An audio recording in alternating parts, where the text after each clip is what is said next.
क्या दिलाओ? छुटका, आजादी दिलाओ, मतलब उनका विनाश कर दो सारे राक्षसों का। तो ऐसा करते तो वो किसको लेके जाते उनके साथ? यस, भगवान राम एंड लक्ष्मण। भगवान राम एंड लक्ष्मण जी दोनों को उनके साथ लेके जाते, और फिर वो दोनों जो है ना वो इतने बलवान और इतने वो होते हैं ना कि सारे राक्षसों का क्या कर देते? विनाश कर देते थे। देखो अभी दिखाएगा, ये जो राक्षस है ना, सारे राक्षस उनका विनाश कर देंगे। अच्छा, हाँ, तो भगवान राम जो है उसका जन्म किस लिए हुआ था? इसीलिए हुआ था क्योंकि जो राक्षस जो है वो बहुत बढ़ गए थे ना, तो उन सबका विनाश करने के लिए हुआ था। फिर जो ऋषि विश्वामित्र है ना वो बहुत सारे वरदान देते हैं और बहुत सारे ऐसे शस्त्र यानी हम जिससे लड़ते हैं ना उसको क्या बोलते हैं? शस्त्र। तो ऐसे बहुत सारे शस्त्र वो भगवान राम जी और लक्ष्मण जी को देते हैं। सुनाई थी? अरे वाह, वेरी गुड। अभी फिर दूसरी और क्या था? एक मिथिला नगरी थी। कौन सी नगरी थी? मिथिला नगरी। उनके राजा थे राजा जनक। कौन थे? राजा जनक। उनके वहां पे भी कोई संतान नहीं थी। फिर उनको एक दिन वो क्या कर रहे थे, उनको फिर भगवान ने आशीर्वाद दिया कुछ भी। फिर वो जब जा रहे थे तब जमीन में से उनको क्या मिलती है? पुत्री मिलती है। किस में से? जमीन में से। तो वो जो उसको मिलती है ना पुत्री, जैसे आप गर्ल्स हो तो उसको क्या बोलते हैं? पुत्री बोलते हैं। बॉयज है तो उसको क्या बोलते हैं? पुत्र बोलते हैं। इस तरह से, ओके। तो वो जो पुत्री उनको मिलती है ना वो कौन होती है? माता सीता। कौन है? माता सीता। फिर वो उनको लेके उनके घर पे जाते हैं क्योंकि वो ऐसा समझते कि उनको भगवान का क्या मिला है? आशीर्वाद मिला है। उनको लेके फिर घर पे जाते हैं। उनका नाम क्या रखते हैं? माता सीता। और फिर वो भी क्या हो जाते हैं? धीरे धीरे बड़े हो जाते हैं माता सीता। माता सीता कौन थे? कौन थे माता सीता? कौन थे? भगवान श्री राम की पत्नी। हाँ, फिर देखो वो बड़े हो गए तो फिर राजा जनक जो थे ना उन्होंने क्या सोचा कि अभी अब बड़े हो गए तो फिर उसका क्या होगा? विवाह होगा। विवाह यानी मैरिज।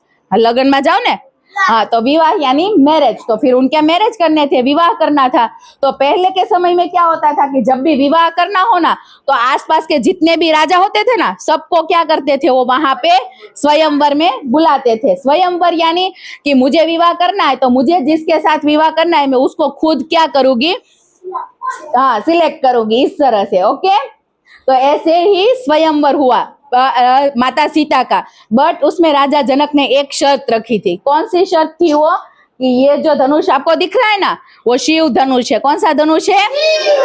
वो शिव धनुष जो है ना वो जो बहुत सच्चा धनुष का नेम क्या है? नहीं, वो शिव धनुष का नेम क्या है? हमने कहीं किया है पिनाका। तो ये जो शिव धनुष है ना वो वही उठा सकता है जो बहुत दिल अच्छा हो और धर्मशाली हो, वही उठा सकता है उनको। तो वो जो धनुष था ना वो सारे राजा ने एक एक बार ऐसा करके उठाया पर कोई भी उठा नहीं। पर किसने उठा लिया? भगवान श्री राम ने। और फिर वो धनुष उठा के वहां पे क्या करनी थी? उसकी जो आगे वो डोरी होती है ना उसको प्रत्यंशा बोलते हैं। क्या बोलते हैं?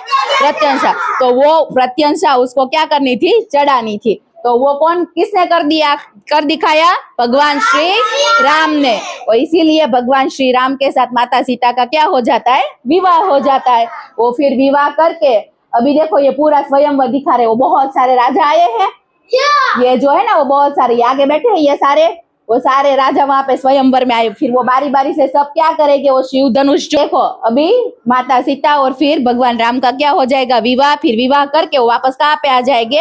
अयोध्या नगरी में। वहीं पे रहते थे ना भगवान श्री राम, तो वापस अयोध्या नगरी में आ जाएंगे। अभी तो ये विवाह हो रहा है, देखो ये वरमाला है। अभी वो भगवान श्री राम को क्या करेंगे? पहनाएंगे। देखो पहनाई, और फिर उन दोनों का क्या हो गया?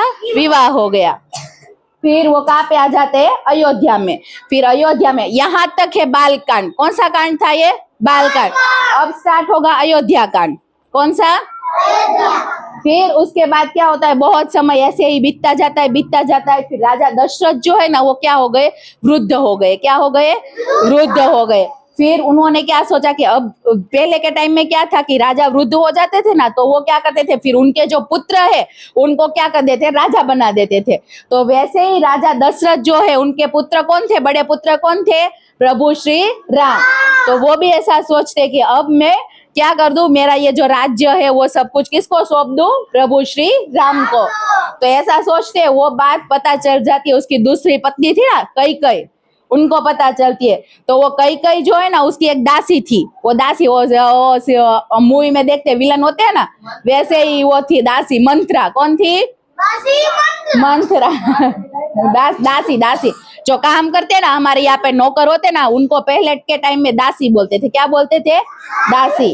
तो वो दासी मंत्रा थी, वो कैकेयी से क्या बोलती है कि भाई अगर राजा राम जो है वो राजा बन गए तो फिर भरत को कुछ भी नहीं मिलेगा। तो कैकेयी को क्या होती है, चिंता होती है ना। जैसे आपके पेरेंट्स हो तो उनको आपकी चिंता होती है, वैसे ही माता कैकेयी को क्या हुआ कि उनके पुत्र की चिंता हुई। तो वो चिंता में राजा दशरथ के पास क्या मांगते हैं, 2 वचन मांग लेते हैं। पहला वचन क्या होता है,